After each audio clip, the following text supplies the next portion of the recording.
The views and opinions expressed on the Veterans in Politics show and podcast are those of the guests and hosts and do not necessarily reflect those of Vegas All Night Radio, its affiliates, or its parent company.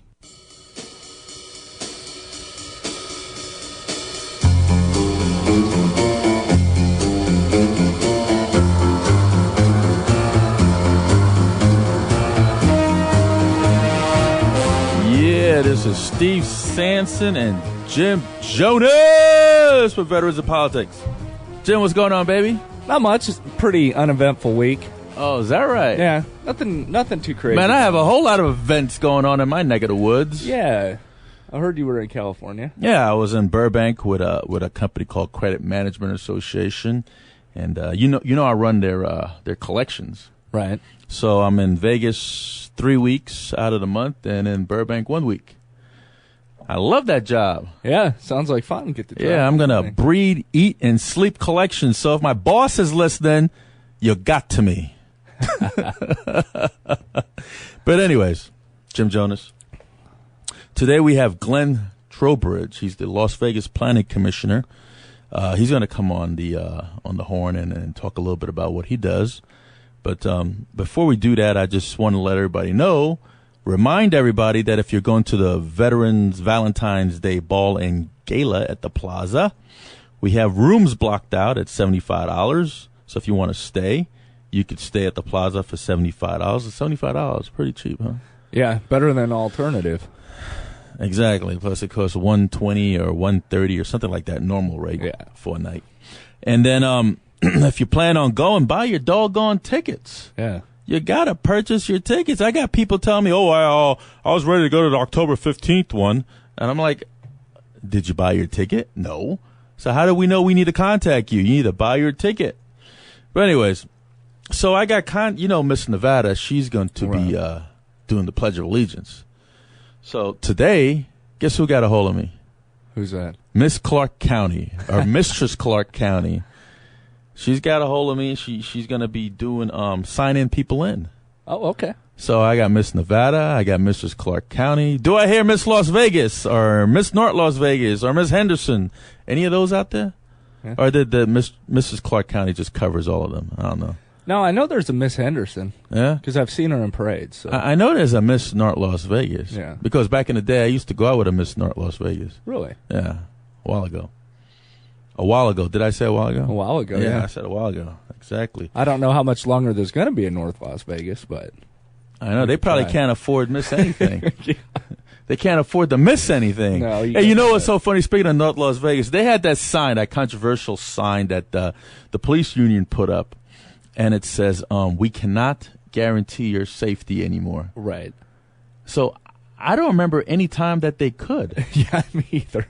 Could they ever guarantee your safety?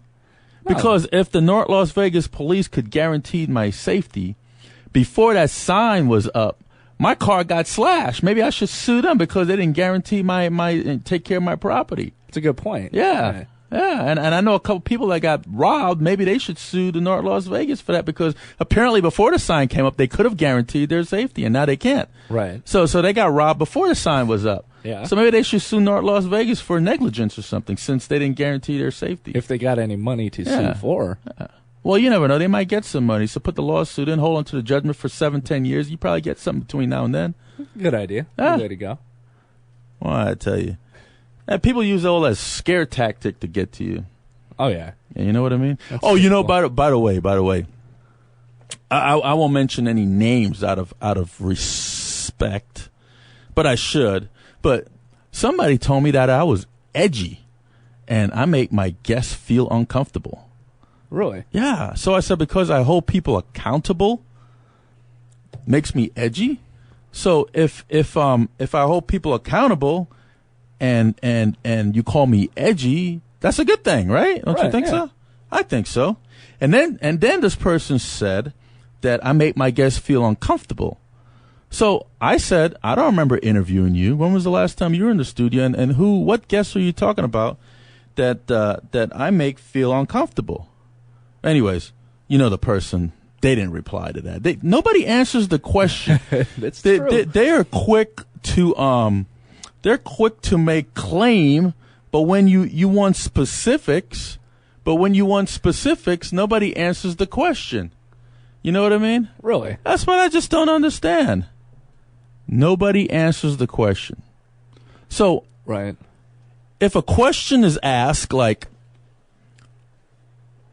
why you say I'm edgy, answer it. Right. If a question is asked, I make my guest feel uncomfortable, and I say, well, what guest? Answer it. Right, yeah. I mean, if you're not going to follow up and give the person an answer to the question that you're accusing them of, then you should just keep your mouth shut. Exactly. You know what I'm saying? You should just you. keep your mouth shut. Because if you tell me that I'm doing something wrong, or you're criticizing me, then I'm going to call you on the carpet. Right. And then if you're not prepared to answer the question, shut up. Don't even bring it up. Exactly. You know what I mean? Nope. You got any rants there, Jim Jonas? It's pretty interesting. I'm kind of split on the whole Iraq thing. Are you? If we should completely withdraw or not. I mean, the room. So here's the thing that I get frustrated with. It's like, okay, Obama says that it's time we're bringing the troops home. Right. Which, okay, fine. You mean President Obama? Yeah. Don't slap up his title. Which is fine. Okay, I get that. But at least tell the people why exactly they're coming home. Number one, it was a commitment that the Bush administration had made that we will have combat troops out of Iraq in 2011. And they actually wanted to keep some troops there, more than just the 200 Marines that are going to guard the embassy. Right. They couldn't come to a legal term. All it comes down to is they couldn't come to a legal term of what exactly the role would be and what kind of protections that our soldiers would have if they stayed in Iraq past that deadline. So I'm happy that the troops are coming home. Right. I do think it's time. I'm a little concerned about what's going to go on with Iran now. But I think it's time. But, just a little more full disclosure. Right. But to give him credit, President Obama has been doing a good job. I think foreign policy, I thought would be a real weakness for him. It's actually a strength. Do you think that there's anybody in the GOP that could take this guy out? Yeah. Who? I think Mitt Romney will. You think Mitt Romney could do it? The problem that Mitt Romney has, according to Herman Cain, is the front runner. That's what I'm hearing. Well, we'll see.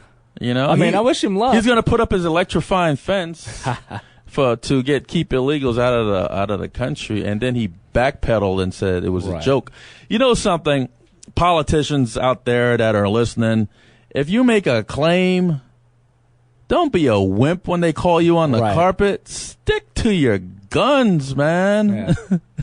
Stick to your guns. Don't wimp out. Yeah, I thought the. I would have said, if I was him, I would say, yeah, I said that electrifying fence, and this is what I meant by it. Right. I meant that there's hundreds and thousands of jobs that are in jeopardy. I meant that when they work here, we're not taxing them. I meant that when they come here, they're sending their monies abroad and not keeping it in the economy. Right. And I'm sure that there's good folks here as well, but is that the right way to come to this country? Because I got to take a PP and I've been holding it and I decided to go through a red light. Does that make me justified?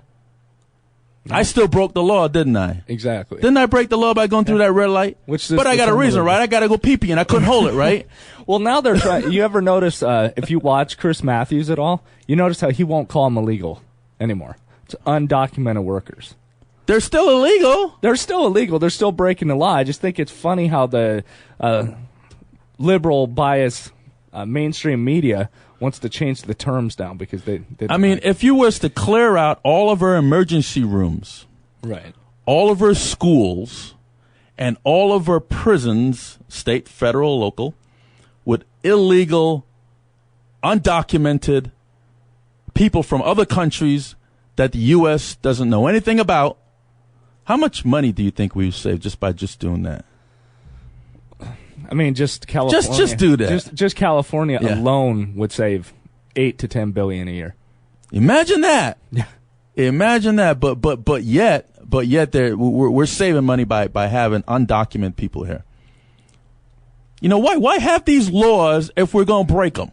Yeah. Why have these laws if we're not going to follow them? It just doesn't make sense. And then when people complain about a border fence, you're inhumane. My goodness. How do you have a country if you don't have a border? If there's no border, then don't call it border. Yeah, then how do you know tear if down you're the in fence, the US or in Mexico? call it exactly. America, Mexico, and tear down the fence between Mexico and Central America, and call it whatever, and then tear down the fence between United States and Canada. And you know what? Tear down all the fences. Let's all just be one big melting pot, the whole world. Yeah. You think we'd be able to get along? No. Exactly. No, we wouldn't. There's got to be division somewhere. You know something, folks? If you believe that illegal immigrants could come to this country without being documented and they have a right to this country, why don't you just leave your front door open so anybody can walk in there? Exactly. Just leave your front door open. Yeah. I want to help myself to your roast beef in the fridge, you know? Because some of these people are just damn ignorant. Yeah, it's true. Ignorant. Well, I don't tell you. And the folks that are really pushing the illegal issue, those are the ones that are profiting from it. They probably have a friend. They probably have somebody that's working for them that's undocumented. They probably sleeping with one, or they probably have a kid by an undocumented worker. They probably have some kind of doggone connection that way. That's why they're so up in arms about it. Speaking of that, how did you like Mitt Romney when Perry said, you've had illegals working for you? And he says, no, I haven't. And he goes, no, remember you had that lawn mowing company that was mowing your lawn? And he goes, yeah. And once we found out, I went to the guy and I said, I'm running for office, for crying out loud. I can't have illegals. So what does that mean? If he wasn't running for office, it's that would okay. Be okay. Yeah, it's okay. When I heard that, I just started laughing. I'm like, but at least he's honest. At least he was honest about it. Basically said, I'm running for office. I can't have these illegals in your company. You need to quit. Hey, I invited Congressman Joe Heck to come on the show after he Facebooked me. Right. And he hasn't responded. Huh. Yeah. Wonder why. I don't know. I don't know. Something about rumors or something. Rumors. Yeah. Well, I invited him to come on the show. That way we could put rumors to rest. But you know what? We endorse Congressman Joe Heck. Yeah. Why did he Facebook me? I don't know. Doesn't he have my phone number? Couldn't he call me up and say, hey, Steve, I heard these rumors. I just want to make sure. I want to clear the air. Right. What the hell is up with this Facebook? Doesn't nobody know how to pick up the goddamn phone anymore? I guess not. All right. You know what? I think we killed a dead horse here. I really do. What do you think? Yep. I'm with you. All right. Let's take a commercial break, and we're going to come back with Las Vegas Planning Commission, Glenn Trowbridge. This is Steve Sanson, Jim Jonas with Veterans in Politics.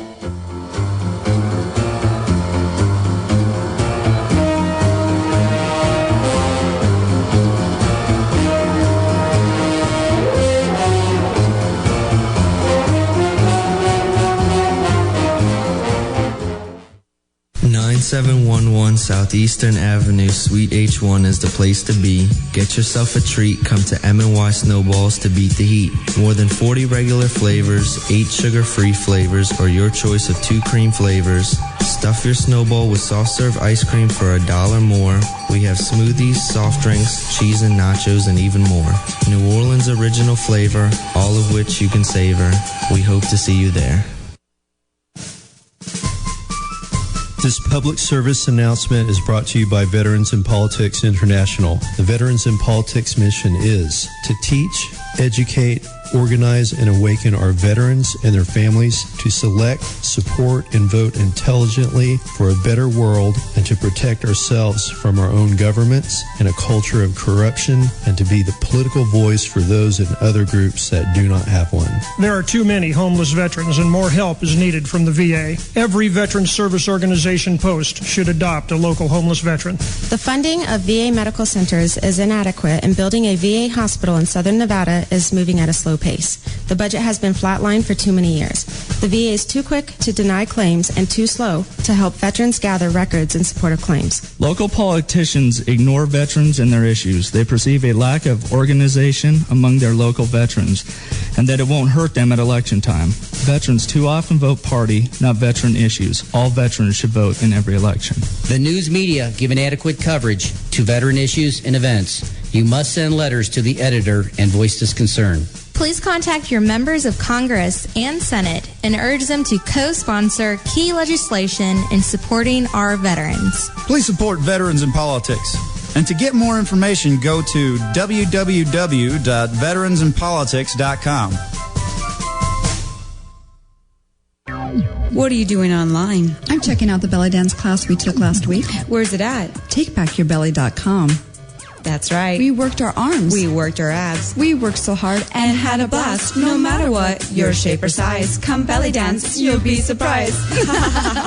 For class schedule and location, log on to TakeBackYourBelly.com or call 219-3151. Americans have been fooled by politicians about illegal immigration. They make you think that if you bring up this topic, you are a racist. Did you know that America is the only country on this planet that does not enforce its federal immigration laws? For the fear of being called a racist. I am for legal immigration. I was born on the island of Jamaica, became an American citizen, served 12 years in the U.S. military, served in Desert Storm, and received a Presidential Unit Citation, National Defense Medal, and Marine Corps Commendation. Our immigration laws serve a purpose. I understand that this country was founded on immigration, but there is a wrong way and a right way. I'm here to tell you that illegal immigration is breaking our federal laws. Why don't you call me a racist? This is Steve Sanson. Are you a business owner struggling during these economic times? Please listen up. How would you like to put your business and services in front of every resident and business in the Las Vegas Valley for less than a penny per home? Yes, that's right. I said less than 1 cent per home and business. And how would you like to have a dynamic and exciting online presence with the major search engines? How about an online video for your business and a fully optimized website with absolutely no setup fee? Hi, my name is George. If you are interested in these and other services that can make your phone ring with clients and prospects, then call me at 702-296-8394. Just call George at 702-296-8394. Thank you.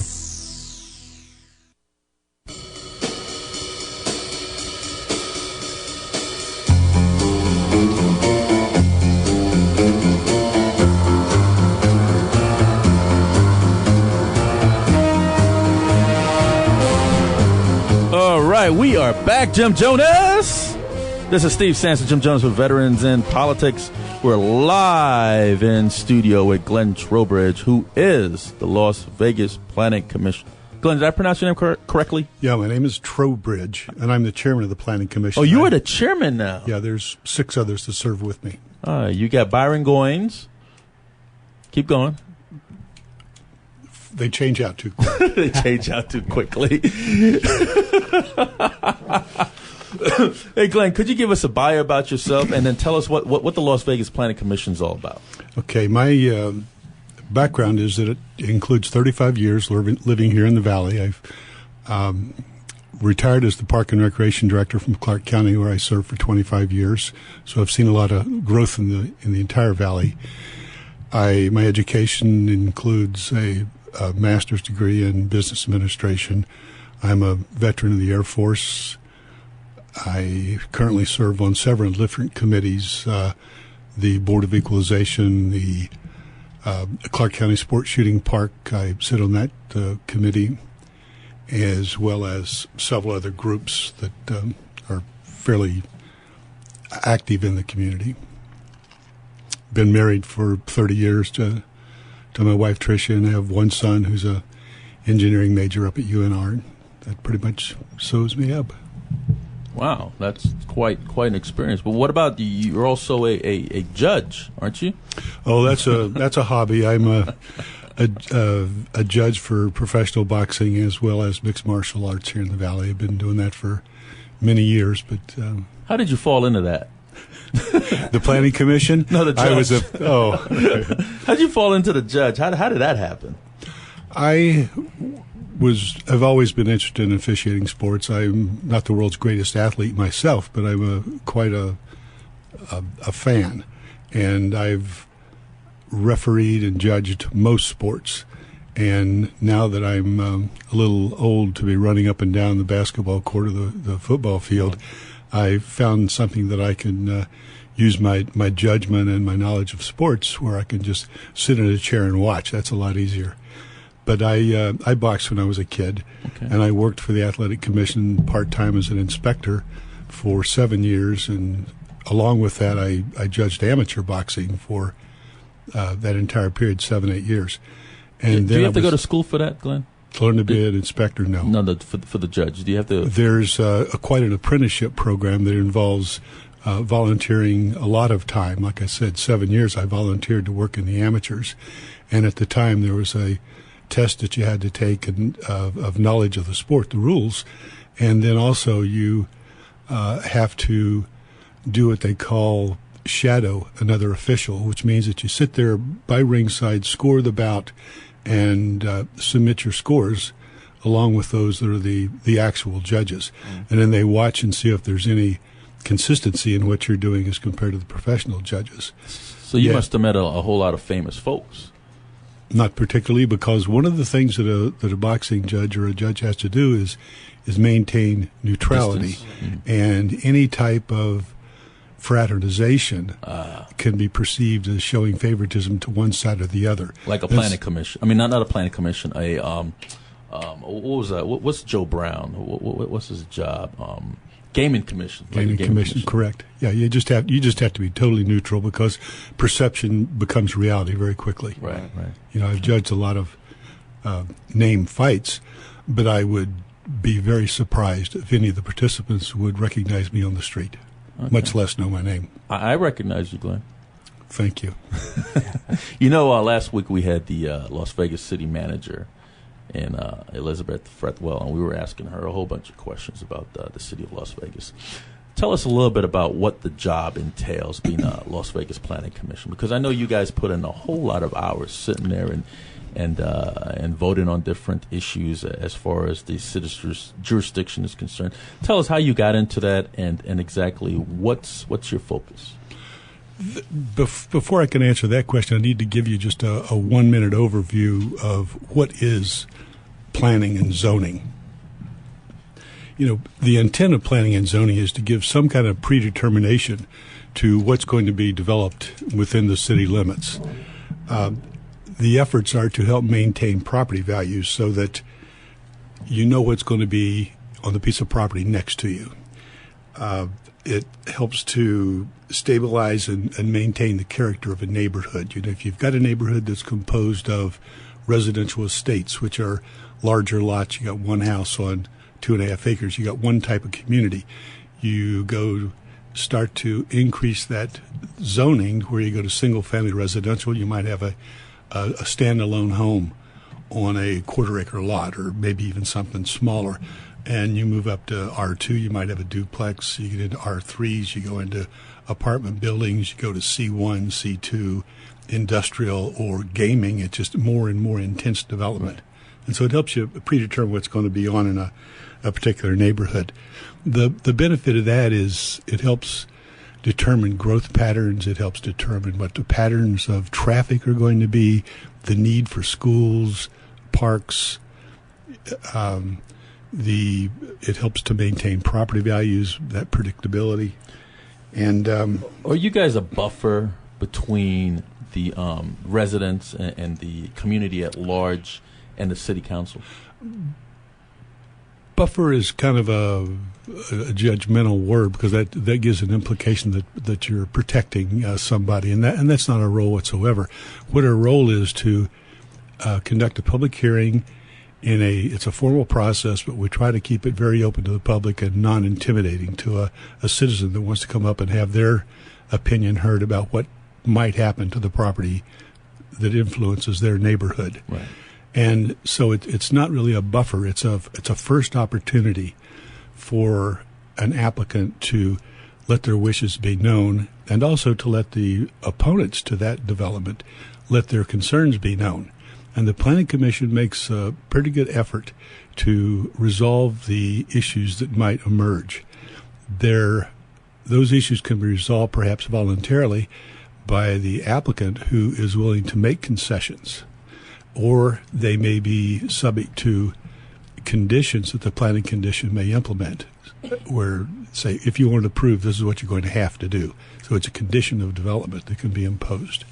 And the Planning Commission itself makes recommendations in most cases to the city council, and the city council can either accept the recommendation of the planning commission or they can modify it.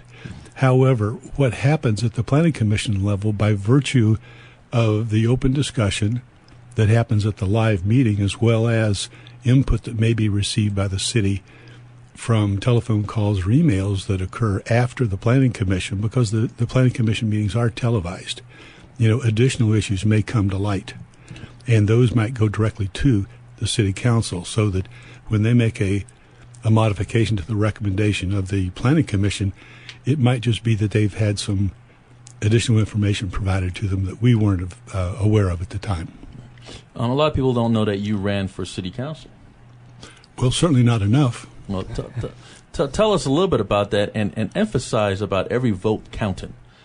Well, it was quite an experience. I had been involved in, as a staff to elected officials for 35 years total, because I worked in government in Arizona and California before I settled in Clark County.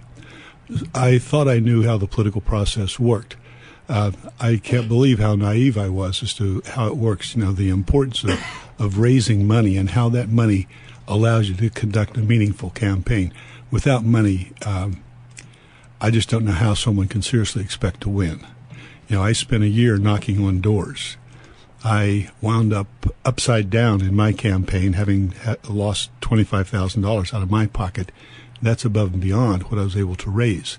But you need the money to get yourself identified as a legitimate candidate. Without money, you're not a legitimate candidate and you get nothing. Every single vote counts. I lost the city council race in Ward 4 by 10 votes. That translates to if I'd had 5 people that would have voted for me rather than my opponent, there'd have been a different result. It's a lot of work, and so I started off with zero in the bank, had to seed the money to get started, just to get initial flyers. My opponent started off with $87,000 in the bank from a previous race that he had run, that was able to take that money and carry it forward to a new race. And I'm not second-guessing anything more than just sticking with the money aspect. That $87,000 provided for a lot more mailers than I was able to generate money to send out. But don't you think that was pretty good in your part? I mean, you only lost by 10 with such limited amount of funds. Well, a loss is a loss. True. And that's all you can say. It was a great effort. I don't know what else I could have done other than stopped making the phone calls asking for donations and spent more time knocking on doors. Had I spent more time knocking on doors, I'd have had less money to send out the mailers, and that's 6 of one, half dozen the other. The impact was a loss by the 10 votes. Well, you know what they say: what don't kill you make you stronger, right, Glenn? Well, I'm quite stronger, but at this point, I don't know if I'd be willing to invest another $25,000 just to get it started. Okay, so to tell us a little bit about your function, sitting on the Las Vegas Planning Commission. I know you are the chair. And what does the chair exactly do as far as the Las Vegas Planning Commission? The chair's vote counts no more or no less than any other member of the Planning Commission. What the chair does is simply administer the meeting. I make sure that everyone that wants to approach the microphone and speak about the topic that we're discussing is allowed an appropriate amount of time to get the issues on the table and in a respectful fashion. Also allow the proponent to answer questions and to describe their project and then answer questions. Oftentimes we will give the proponent, we'll go first and say, here's what I want to do. And then we open up the public hearing and let anybody in attendance that wishes to speak on that matter to approach the microphone, give their name for the record, and state their case.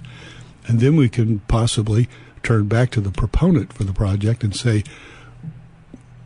Mr. So-and-so brought up that you intend to paint your building bright purple. Is that true? And then if the person says, yes, we're going to paint it bright purple, it then becomes an element that I can take into consideration as to how I cast my vote.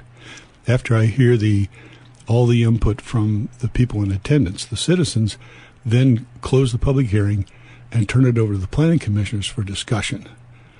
And they make the motion to vote. the planning commissioner's role, when we get the agenda packet, and sometimes it's a foot thick of material to review, we have 7 planning commissioners. Each is appointed by a Do you get along councilman. with those? Sure. Yeah. It's a very, very cordial group, as a matter of fact, even though we do disagree lots of times on issues. And you have Richard, what's his name, Truesdale? Truesdale. Mm-hmm. Rich Truesdale's been on for years. Mm-hmm. But if it's a project in the area that you represent, like I represent Ward 2, I was appointed by Councilman Steve Wolfson. And so if it's a project in Ward 2, I make it a point to go and see that project, see what's going on, maybe even talk to people about it. But I'm just the one vote. But I when I go and look at the project myself, I make certain judgments about it, and then you have the public hearing, right, and you hear more about it. And then I'm afforded the occasion also to ask questions. Do you really think this big purple building is going to fit in this neighborhood? Right. Help me and Sure. understand this. You said that Councilman Wolfson, who's a councilman for Ward 2, appointed you, but then you ran for a Ward 4 race. Who's currently the councilman now is Stavros Anthony. Stavros Anthony. Don't you have to live in that ward that you're being appointed to? No, the only requirements to be a planning commissioner is to be a bona fide elector within the city. That's all it is. To his credit, Councilman Wolfson was the first city councilman to ever do a recruitment for a planning commissioner. He put an article in the newspaper, had people submit. Did you know he interviewed me? No, did you? Yeah, he did. I lost. So you're the one that beat me? So I'm 1-1. Jim, you got the gun? That's what. But he took applications from people, and then from the application they screened out some, and then they sent letters to others asking them to submit a response to certain questions. It was an essay test. Right. And then they scored the essay tests. And then they brought in the winners of that to another board, which was composed of the planning director, the attorney that represents the city council for the most part, and a staff member of somebody else was there. There was 3 people in the panel. And then the top finishers of that process were brought back in again and were interviewed by the councilman and his staff. And so it was a very open process. So the first process was interviewed by who? The first process of interviews, once we got through the application, right, the written test, the first set of interviews was by the director of planning. Okay. I went right to Councilman Wolfson. Maybe that's why you didn't make those first cuts, Steve. Tell me something. What do you think? What do you think the city council looks for in somebody taking the position as planning commissioner? I think they look for someone that knows the area and can be fair and doesn't have any baggage. And, shit! That's why they got rid of me. That was it. I had a whole bunch of baggage. Well, and also they feel can be totally objective and not have to excuse themselves because they own property all over the place and that type of thing. Because conflicts of interest are something that does occasionally cause us problems. You know, we've got 2 attorneys that sit on the planning commission and 1 realtor, and so if at any time it seems that these attorneys represented anybody that's either a proponent or an opponent, we'll hear about it. They will excuse themselves and not vote. The realtor may own property or represent properties in a particular area, so he will excuse himself. That's Rich, and he does it quite frankly. Baron Goins has side businesses that occasionally cause him to have to abstain. Okay. And there are types of issues that come before the Planning Commission. Like we had last meeting, we had, I believe it was 2 items that came forward that required 4 votes for it to proceed. Oh, what was that? They were ones that involved changes to the master plan. Sometimes you guys, you meet when? When do you meet? The second Tuesday of the month at 6 o'clock. Sometimes I see that going all night long up until 1 o'clock in the morning. And how much you guys make? Oh, we let's see. My wife asks me that question all the time. Not nearly as politely. You know why she's asking that question, right? She's wondering what I'm doing with all the money, huh? Well, no, she's wondering what you're doing with. She's saying your time is valued more than what you're putting in. Well, would you say that's a fair answer? I certainly think so. I probably put in 20 hours in preparation for a meeting. Just preparation alone. Reading that foot of printed material. And then yes. you got to sit through it till 1, 2 in the morning. Come on, now from 6. Get to sit through it. And the gross pay is $80. $80. Well, what do you do, Glenn? Come on. You don't need the $80. I don't need the $80. So why don't you give it to my fund then? I'll give you the account number. You can just stick I'll it in also there. give you the 20 hours. No, I don't want the 20 hours. Oh, okay. That's it. One goes with the other. Glenn, you know something? You got all that road construction going on in the city of Las Vegas. Tell us a little bit about that, because I'm getting really annoyed. Well, you're not by yourself. Most of that construction is our state projects on 95 and on I-15. Right. And the city has absolutely no say or control over it. Once they get off the right-of-way for the highways, then it becomes a city issue. I've seen some private road projects, too, as well. Some of those are very difficult. Is that taking the place of the housing market? Because the housing market is at a standstill, and now all of a sudden the road projects are just booming. I don't, it doesn't take the place of them, because one of them's the money's coming from private sources. I know but that's what it seems, though. It seems like the housing market just flat out not going anywhere, and all of a sudden all these roads are being dug up. Well, they're mostly a lot of roads are being dug up. Yeah, no matter where you go. So try to explain that to me. And the listeners. You might be observing maintenance projects that are going on rather than new construction, because if there's no 20-foot hole is a maintenance project. Yes, it could be the repair of a sewer, it could be repair of a water lateral, okay. Could be electrical, could be new types of phone lines that are going on, or cable television lines, things like that cause roads to be have to be torn up and repaired. Well, tell us a little bit about City Hall. The new City Hall. I know that had to have come before the Las Vegas Planning Commission. It came before the Planning Commission. Right. That was kind of an interesting thing, because it came forward us as a zoning matter. Right. We have absolutely no say on what's going to be built or who's going to pay for it. They ask us, is the construction of a large office building appropriate on this parcel? Right. That's the question that came to the Planning Commission. And that was it. That was it. So they just wanted you to stay out of it, huh? No, that's just simply the question that goes to the Planning Commission. Okay. Is this an appropriate structure? Okay. And do you feel edgy yes. by any of my questions, by the way? You feel edgy? Not in the least. Do you feel edgy by my answers? Oh, no. I like them. Just checking. All right, let's take a commercial break. You're a small, skinny guy. I don't want to have to show you any tricks. I'm a small, skinny guy?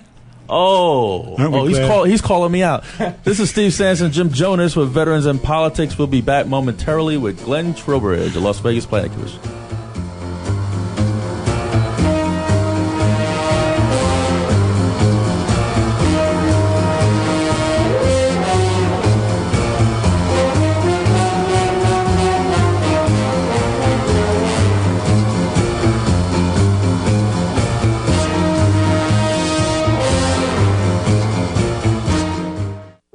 Veterans in Politics takes a proactive approach to provide you, the veteran, with the political voice for which you fought and served. Veterans in Politics is becoming the premier veteran organization of the 21st century, with political candidate interviews, insight, and endorsements. Public speaking engagements in support of American values. Radio shows to keep you updated on the latest in veteran and military support operations. Providing job placement and business support. Go to veteransinpolitics.com today and do your part in defending liberty.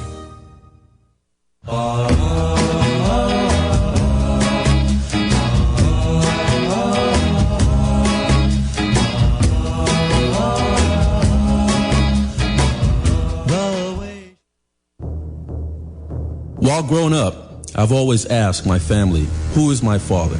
I was told the name of a man. When I became older, I looked for this man and found him. He thought that I was his son as well, but after a DNA test, it was discovered that my family was lying to me all my life. I pressured my family to give me the real identity of my father. I then became suspicious and took my grandfather's DNA. After I buried my grandfather, 2 days later I discovered that my grandfather was in fact my biological father. I questioned myself and asked, what is my purpose on this earth? I should have never been conceived. But when I look at my 4 children, I knew that everything happens for a reason. This is Steve Sanson. Find your identity. What are you doing online? I'm checking out the belly dance class we took last week. Where's it at? TakeBackYourBelly.com. That's right. We worked our arms. We worked our abs. We worked so hard and had a blast. No matter what, your shape or size, come belly dance, you'll be surprised. For class schedule and location, log on to TakeBackYourBelly.com or call 219-3151. Hey, listen up. If you're a military veteran, if you're related to a veteran, or if you know a veteran, you'll enjoy the Veterans Reporter radio show every Thursday from 8 p.m. to 9 p.m. with me. I'm your host, Chuck N. Baker. Every week, we will explore veterans' issues and we'll have guests who will talk about topics of interest to and about the veterans community. And if you don't listen, you'll have to give me 20 push-ups. 9711 Southeastern Avenue, Suite H1 is the place to be. Get yourself a treat. Come to M&Y Snowballs to beat the heat. More than 40 regular flavors, 8 sugar-free flavors, or your choice of 2 cream flavors. Stuff your snowball with soft-serve ice cream for $1 more. We have smoothies, soft drinks, cheese and nachos, and even more. New Orleans original flavor, all of which you can savor. We hope to see you there.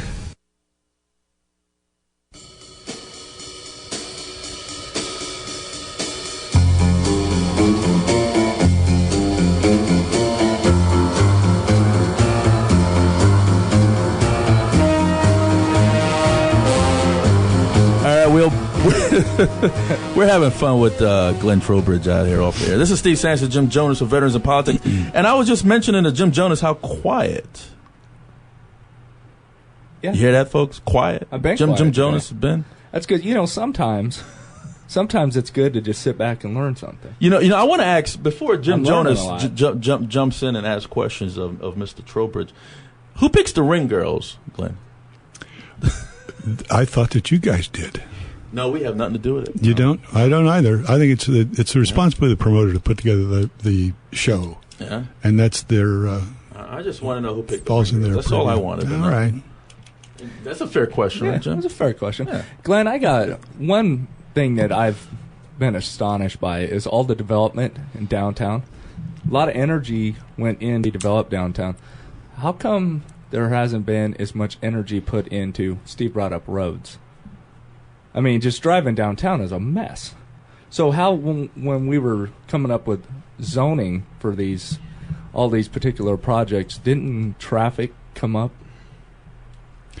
Certainly traffic comes up, but when you're talking about redeveloping an area that's already developed, you get into lots of different issues. Of primary concern are parking issues, signage issues, access to the parking areas, ingress, egress, those types of issues. Could you explain ingress, egress for the listeners? In and out. Okay. That's all. Yeah. That's just a technical term to show you how smart I was. Right. Some people don't know what that means. Okay. So, Glenn, another thing too. How do you get people to try to get more involved? Because I see those meetings, and you guys have so much impact over people that they don't understand, but yet they don't show up to these meetings and voice concern. That's one of the issues. We send out, we being the planning staff, sends out notices to everybody that lives within a certain range that's going to be impacted by the particular project. And that's an ordinance or that's some kind of code. That's a requirement, yes. And how much postage do you think that is used on sending out all these notices? It's fairly significant. The applicant has to pay for that, though. Oh, the applicant does. But it gets to be a couple $100 is real small. Right. A lot of them get up at a couple thousand. It just depends upon the density. And then they have to find who finds the meeting place, because I know you got to meet with the neighbors that again, a project is going to immediately affect. Yes, that again is up to the applicant. You say you're required to hold a public hearing. Right. a neighborhood meeting, and the applicants typically understand that. The ones that require public hearings are fairly significant projects. If you as a homeowner want to put up a fence, those types and size of projects don't really require a public hearing in the neighborhood. But if you want to take an R1 project and upgrade it to an R4 so you can put an apartment building, that requires you as the applicant to notify everybody within the area that's going to be impacted by that development. Do you do any community reach out programs as far as going to different HOA meetings and introducing yourself and letting them know that you sit on the planning commission if they have any questions or anything like that? Do you do any kind of those communities stuff? It's not a requirement, right? But I do it just on my own because I'm just interested in what's going on. And sometimes if I know something's going to happen, most recently was a cell tower that they wanted to locate in the middle. The one that looks like a tree. Yes. The ones that you can't tell they're antennas. Those. Right. But you've got a trained eye, so you can spot things like that, I know. But anyway, they were trying to locate one of those in the middle of a large HOA. Right. And the HOA saw it as a potential revenue source because they'll pay $4,000 or $5,000 a month to lease a 10 by 10 square plot where they're going to erect this antenna. Same thing with those signage, right? Those billboards. Yes, yeah. And so to the HOA in general, it was good because they saw that as a revenue source so that they wouldn't have to raise the HOA rates. Right. And everybody can say, yep, that's a good deal. Right. Unless, of course, you're on the properties right next to where that 10 by 10 spot is. Right. And they come forward and they don't want this big, ugly fake tree hanging over their head that's 80 feet tall, and the next piece of living plant is 10 feet tall. Even the pigeons know they're fake trees. The pigeons, yes. And so when I see those kinds of items come, I will go to the HOA meetings and often just sit in the back of the room and just watch and listen to see what's going on to get a feel. Really? You sit in the back of the room? Yes, I do. Wow. Yeah, I don't want to get drawn into the argument because at that point in time, they start to say, well, you've already made your mind up on this issue. I had that happen to me once, that I got drawn into the discussion at a neighborhood meeting like that. And somebody recognized you, huh? Yes. I thought people don't recognize you, Glenn. Well, as a planning commissioner, yes, but as a boxing or MMA judge, no, they don't. But so I got drawn into the discussion, and they construed from the comments that I was making that I don't even remember. I either supported or opposed the project. Well, when it came before the planning commission, somebody that was on the other side of the issue started off saying, you've already made up your mind, so you need to abstain. Let me ask you a question, Glenn. I know when the city council have their meetings, there are marshals there, and there are metal detectors there as well. Sometimes your meetings go from 6 all the way till 2, 3 o'clock in the morning, because I watch you guys on the Channel 2. How come you guys don't have marshals and metal detectors there as well, especially in that neighborhood downtown by Fremont Street during those hours? I'm sure that if there was the type of issue that we felt that security was an issue or crowd control was going to become a problem, they would be available. I don't recall a single instance where I felt uncomfortable with what was going on, and therefore the never need for marshals. in the how many years have you been? I've been on it for 6 years, and I've been the chair for 3 years. You never received any threats? I don't particularly get excited about that kind of stuff. You have received threats? No, I have not received threats. Nobody getting crazy? No, I've had them. They get up and will speak their piece and feel that they're not being heard. Right. And they'll slam down their notes and walk away. But I don't take that personal. It's just frustration of the applicant or the opponent as to how it's going. Okay. You had one of your planning commission who recently ran for mayor as well. Is that correct? I forget his name. Short.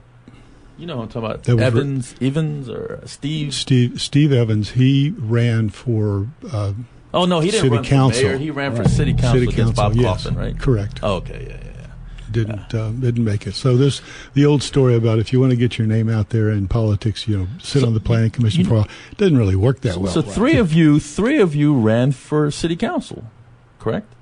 Steve Evans, Richard Truesdale, because Richard Truesdale ran for Councilman Wilson against and yourself. Yeah, so it's not a good place to start your political career, it seems.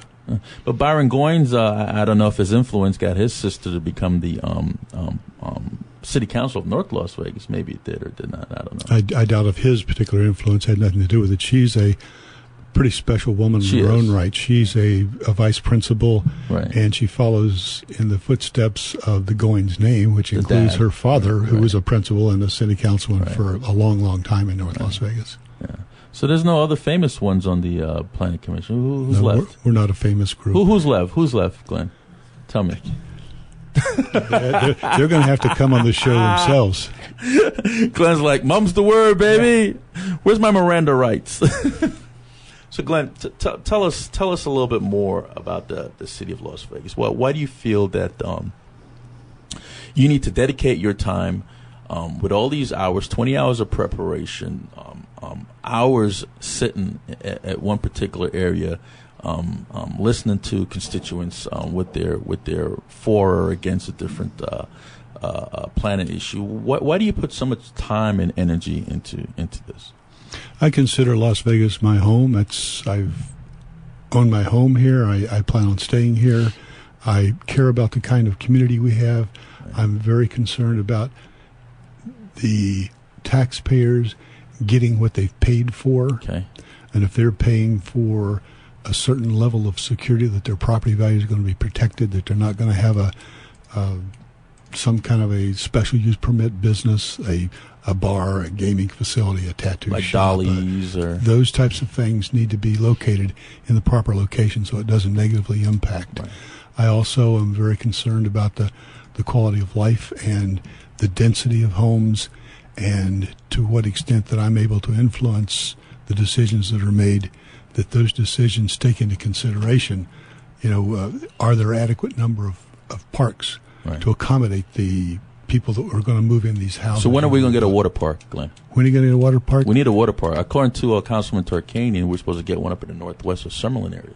Sounds good. How much are you willing to pay for a water park? According to Councilwoman Tarkanian, we're going to get one. I just want to know if you knew anything about it. I think it's a great idea. Don't ask me to pay for it, though. You won't even answer the question. Did I ask Glenn if he knew anything about it? He's like a politician. Yeah. Don't answer the question. I know nothing about it. I never heard anything about it, and I live in the Northwest. Glenn, you being on the one more question. You being on the Planning Commission, what significant change or significant impact you felt that your presence or your vote did for the city of Las Vegas? I think that, and it might have cost me a city council seat, I voted in support of using that property to build a city hall. My opponent used that as a weapon and said that I supported using tax dollars to build an expensive city hall. The fact of the matter was just a planning decision. I strongly believe that that was the correct decision, because what that did was create the opportunity for Zappos to move downtown, bring 2,000 people with them, and totally change the environment of downtown. I heard it's going to 3,000. It's going up to 3. They say as much as 5, hopefully. But that totally changed the way downtown looks, and it added new energy and life to the East Fremont area, which was previously an area that was on the very fast decline. And I think we changed that. And you know what? I've been waiting for you to say that ever since you sat down there, but you just didn't say it. You waited too late to ask me the question. This is Steve. How can people get a hold of you, Glenn? Like for the last 35 years, my phone number's in the phone book. See? Not too many people can say that. Glenn's a politician. He says his phone number's in the phone book, but yet he don't give you those 10 digits. 702, the first 3, they don't count. This is Steve Sanson and Jim Jones for Veterans in Politics. Glenn Trowbridge, thank you so much for coming on the show. Thank you for having me on, Steve. And next week, we're going to have Kim Lamberti, Blue Star Mom, VP of Operations for Credit Management Association, and she's going to bring a special guest with her, folks. And then we're going to have Daryl Horton, Revenue Manager for Shuffle Masters, Credit Manager Association Board of Directors. Until next week.